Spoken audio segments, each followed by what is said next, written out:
السلام عليكم طلاب الصف السادس، أهلا وسهلا بيكم حبايبي. النهاردة هنحل مع بعض صفحة 75 76 77 كتاب جيم الأضواء إنجليزي سنة 6. يا ريت يا بطل ما تنساش اللايك والاشتراك في القناة عشان يوصلكم كل جديد. السؤال الأولاني بيقول لك read and write the correct from the word between practice. طبعا هنا بيتكلم على زمن المضارع المستمر، فأنت أول واحدة هنا بيقول لك look انظر the cat، هتقول is sleeping، بتكون نائمة on my laptop. طيب هنا هتقول له aren't playing. رقم 3 هتقول له practicing بتزود للفعل ing. طيب هنا هتقول له انت بتنفي، هتقول له I am not writing. I am not writing. هنا هتقول له are washing. رقم 6 هتقول له is preparing. طيب هنا هتقول له are the kites. رقم 8 هتقول له shining، بيقول لك the sun is shining، الشمس بتشرق brightly today بلمعة اليوم. طيب احنا عندي رقم 9 هتقول له are painting. رقم 10 هتقول له going. رقم 11 هتقول له isn't doing. رقم 12 swimming. who is swimming in the pool، مين اللي بيعوم في حمام السباحة. طيب رقم 13 هتقول له are بمعنى هل. جاية هنا سؤال هتقول له the phone is ringing، يعني التليفون بيرن. طيب هنا هتقول له the teacher، المعلم isn't explaining. في الترتيب هتقول له they are، هتقول له playing، هما بيلعبوا happily بسعادة in the garden في الحديقة. رقم 2 هتقوله the students، الطلاب are eating lunch at school، بيتناولوا الغداء، بياكلوا وجبة الغداء في المدرسة. رقم 3 هتقوله who is talking on the phone، مين اللي بيتحدث على التليفون now الآن. رقم 4 هتقوله is your brother، هل أخوك going to school، ذهب للمدرسة. هنا هتقول له where is she working، هي بتعمل فين this week، هذا الأسبوع. دي صفحة 75. صفحة 76 يا بطل اهي.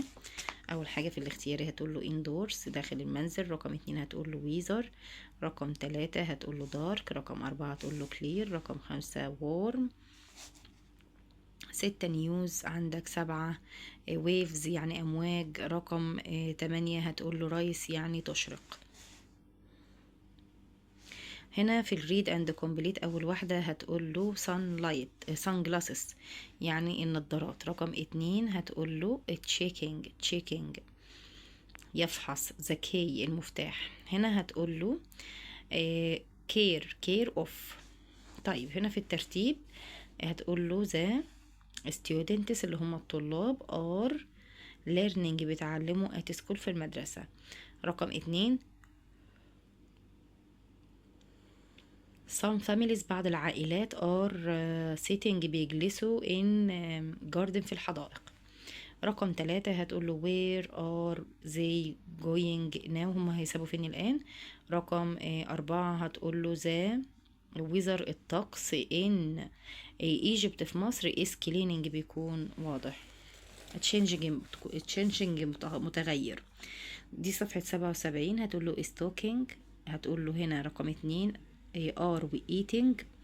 هنا رقم 3 هتقول له are cycling. رقم 4 هتقول له are going. mom is baking a chocolate cake، ماما بتخبز كيكة الشوكولاتة. هنا هتقول له is sleeping. هنا رقم 7 هتقول له are. رقم 8 watching. رقم 9 هتقول له I am not eating. رقم 10 هتقول له isn't. رقم 11 هتقول له are. رقم 12 wearing. هنا هتقول له going. هنا هتقول له I am fishing اهو يا شباب. طيب انا عندي هنا في الاخيرة هتقول له I am not انت بتنفي. في البنكتويت هتحط الاي كابيتال في اسوان، وهنا عندك وتحط النقطة عشان دي جملة عادية، وهنا ها وتحط الاتش كابيتال وتحط كوتش مارك عشان ده سؤال. تعالى بقى على الايميل. يقول لك اكتب ايميل من 50 ل 60 كلمة عن الكسندرية about the weather عن الطقس في اسكندرية. طبعا انا هكتب اميرة @gmail.com اللي هو البيانات اللي هو مديهاني، وايمان @gmail.com. هتقول له هنا subject الموضوع عن the weather in Alexandria، طقس في اسكندرية. هتقول له دير أميرة، عزيزتي أميرة، how are you، كيف حالك، I write to tell you about the weather in Alexandria. the weather in Alexandria is very nice، بيكون لطيف جدا. the weather الطقس in summer في الصيف is sunny، بيكون مشمس. we go to the beach، بنروح للشاطئ and wear sunglasses، وبنرتدي النظارات الطبية، النظارات الشمسية to protect my eyes، عشان نحمي عينينا in winter في الشتاء. it's very rain، بتكون ممطرة جدا. your إيمان، صديقتك إيمان. كده حبايبي وصلنا لنهاية الفيديو، حطوا لنا لايك واشتراك في القناة علشان يوصل لكم كل جديد من حل التدريبات. بحبكم قوي، مع السلامة.